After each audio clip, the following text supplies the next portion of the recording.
SNDP യോഗം പച്ചടി ശ്രീധരൻ സ്മാരക യൂണിയന്റെ ആഭിമുഖ്യത്തിൽ ശാഖായോഗം ഭരണസമിതി കുടുംബയോഗം നേതാക്കൾക്കായി മുന്നേറ്റം 2025 ഏകദിന നേതൃത്വ ക്യാമ്പ് നടത്തി.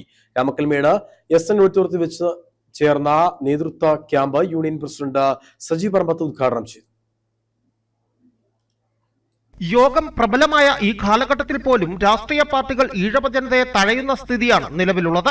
എല്ലാ രാഷ്ട്രീയ പാർട്ടികളുടെയും കമ്മിറ്റി പുനഃസംഘടനയിൽ ചില സമുദായങ്ങൾക്ക് പ്രത്യേക പരിഗണന നൽകുന്നത് വളരെ വ്യക്തമായി കാണാവുന്നതാണ്.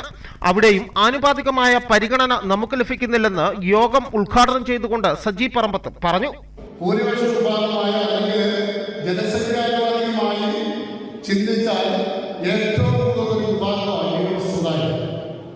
ആ ഈഴവ സമുദായം ഇന്ന് വളർച്ചയുടെ പാതകൾ സഞ്ചരിക്കുമ്പോൾ ഈഴവ ഇത്രയും വളരാൻ പാടില്ല എന്നതുകൊണ്ട് ഇതൊരു വർഗീയ സംഘടനയാണോ വർഗീയ പ്രവർത്തനമാണ് കൂടുതൽ നടത്തുന്നത് എന്ന് ആക്ഷേപം പറയുന്ന ആളുകൾക്ക് ഞാൻ ഒന്ന് മനസ്സിലാക്കുമ്പോൾ നമുക്ക് എല്ലാവരും ചിന്തിക്കാൻ പറ്റുന്ന ഗുരു പറഞ്ഞതുപോലെ മതഭേദമായ മനുഷ്യനെന്നായാൽ മതി, അല്ലെങ്കിൽ ഒരു ജാതി ഒരു മതം ഒരു ദൈവം മനുഷ്യന് എന്നാണ് ഈഴവന് നല്ലത്.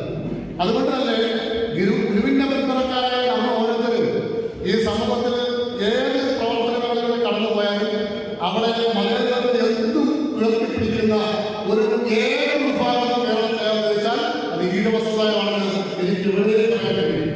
പരിപാടിയുടെ ഭാഗമായി അവശത അനുഭവിക്കുന്നവർക്കായി യൂണിയന്റെ നേതൃത്വത്തിൽ നടത്തുന്ന സഹ്യാദ്രിനാഥ ശ്രീനാരായണ ഗുരു ജീവകാരുണ്യ നിധി ഓരോ കുടുംബങ്ങളിൽ നിന്നും ശേഖരിക്കുന്നതിനായി കുടുക്ക വിതരണവും നടത്തി. യോഗം ബോർഡ് മെമ്പർ KN തങ്കപ്പൻ അധ്യക്ഷത വഹിച്ച യോഗത്തിൽ യൂണിറ്റ് സെക്രട്ടറി സുധാകരൻ ആടിപ്ലാക്കൽ, സ്വാമി പ്രബോധ തീർത്ഥ, യൂണിയൻ കൗൺസിൽ അംഗങ്ങളായ CM ബാബു, ജയൻ കലാർ, സുരേഷ് ചിന്നാർ, മധു കമലാലയം, വനിതാ സംഘം, യൂത്ത് മൂവ്മെന്റ് പ്രവർത്തകരും ക്യാമ്പിന് നേതൃത്വം നൽകി. News bureau, Udumbanchola.